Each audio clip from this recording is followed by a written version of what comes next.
Hey guys, this next week we are focusing on measuring our food with a food scale. So typically we have our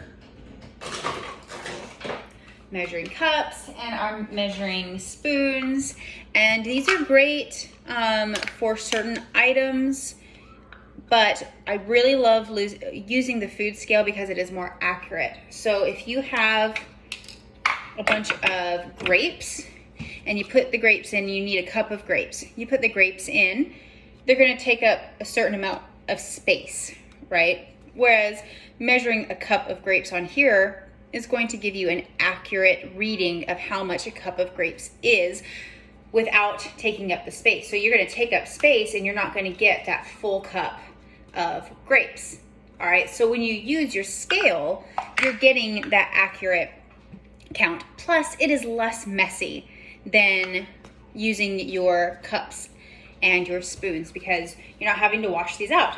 All you gotta do is take your plate, place it on there, zero it out, and start adding whatever it is that you are looking for. So I always measure my shakes with my scale, and that way I'm not having to use these. So what I do is I put on my cup and I turn it on and zero it out. I find ounces because I first start with my liquid. I put my 8 ounces of liquid in, and then everything else is typically grams. And the other really most important thing that you want to make sure that you are using your scale for is your protein powder. So when you've got your protein powder, let me grab it for you.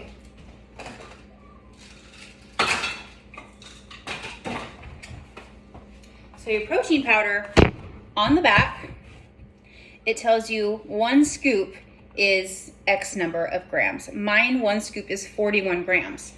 So the thing is, 41 grams is completely different than 1 scoop of this. So let me go ahead and show you. So if I used 1 scoop of my protein powder and I filled it up, make sure it's nice and full. All right, I've got my cup right here. So let's go to grams. That's 47 grams that I did right there.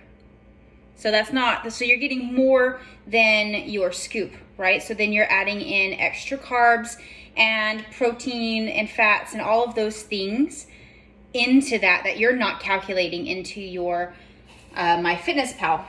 So I'm gonna get another scoop. I'm gonna zero it out. So that was 47.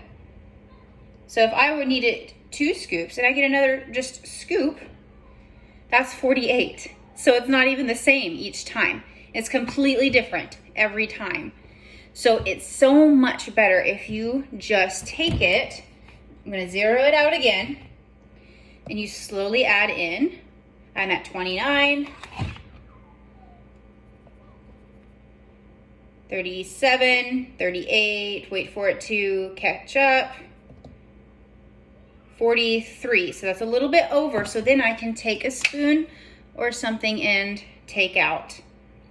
Give it a while to recalculate, and that's 42. So I'm gonna stick with 42. If you're really picky about it, that's 41. All right. You are adding in so much more than you think you are, or not enough. You can think, oh, this is about a scoop full, and put it in there, and it's not anywhere near what your nutritional facts is telling you a scoop is. So then you're either not getting the nutrition that you are thinking that you're getting, or you're getting too much of it. So when you are cooking or anything like that, definitely make sure that you are using your scale. It is so handy. If there's a little bit of a learning curve with it because it's not what we are used to in math here in the US. So we do what? We do cups and we do teaspoons and things like that when we cook. And most other countries use grams and ounces and things. So it's a little bit of a learning curve, kind of figuring out where that is, but then you will slowly begin to see how much such and such X amount of grams is, okay? So I got actually my food scale And the thing that I love about my food scale, so if you haven't already gotten a food scale, I would suggest getting a digital one like this, because it has grams. You can change the unit. It has grams, kilograms, pounds, ounces, and then just ounces. And you can zero it out each time. So if I put something on here, then I can zero it out and add something else and zero it out. So that way I'm not having to add on top of it and like learn math. Because we all know that math is hard for a lot of people, and having to keep counting, especially in grams or ounces, things that you're not used to calculating in, is going to be like, okay, so I'm at 21 and I just added, now I'm at 58. So 58 minus 21, it takes all that out. So you just zero it out in between each one. Gosh, guys, totally easy. Love it so much. And then that way you're not having to count or calculate or think at all, and just put it in. Most of my recipes, I use the grams and the ounces and pounds. A lot of other recipes do as well, and just makes it a lot easier. Once you've converted over to that thinking, then you are pretty much there to stay. Just like if you have, I think mine's dirty, but say this is a tablespoon. It's not a tablespoon, but say it's a tablespoon. Just like how you can get to know what a tablespoon looks like, I typically use other things instead of a tablespoon, because I know how much a tablespoon looks like. And so you'll start to get to know how much a few grams is on your plate. So when you're out to eat, you'll look at it and say, okay, I need to have 4 ounces of meat or protein in my meal. Look at what it is that you have on your plate and say, yeah, that's roughly about 4 ounces, or that looks a lot smaller than that. I'm probably only getting about 2 ounces of meat, and that's typically what you get in a restaurant. I'd say 2 to 3 ounces is your typical size for like a chicken breast or something like that. Unless you're getting a steak and it specifically says like this is a 6-ounce steak. But you'll start to get to see how much that is. And so when you go out to eat, it's so much easier to know exactly how much it is that you are eating. So if you haven't purchased the food scale, I would go ahead and do that, because this next week you are going to be working on using the food scale to measure out your food. Everything. If you've got the same recipes that you do every single day, that'll make it so much easier. You can really start to eyeball it after a while and get close, unless you're really like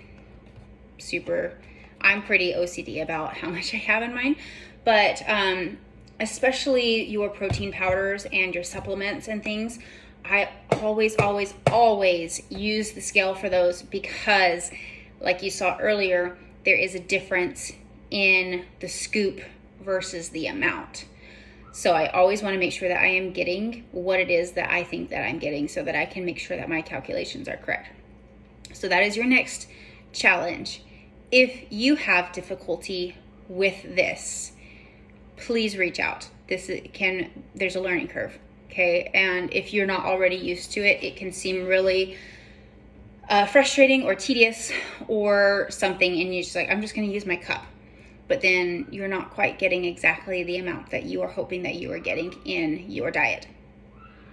Food scale is definitely the way to go. But once you get it down, there's like, you'll never go back after that. Once you get it down, you'll never go back. This is like the way to go.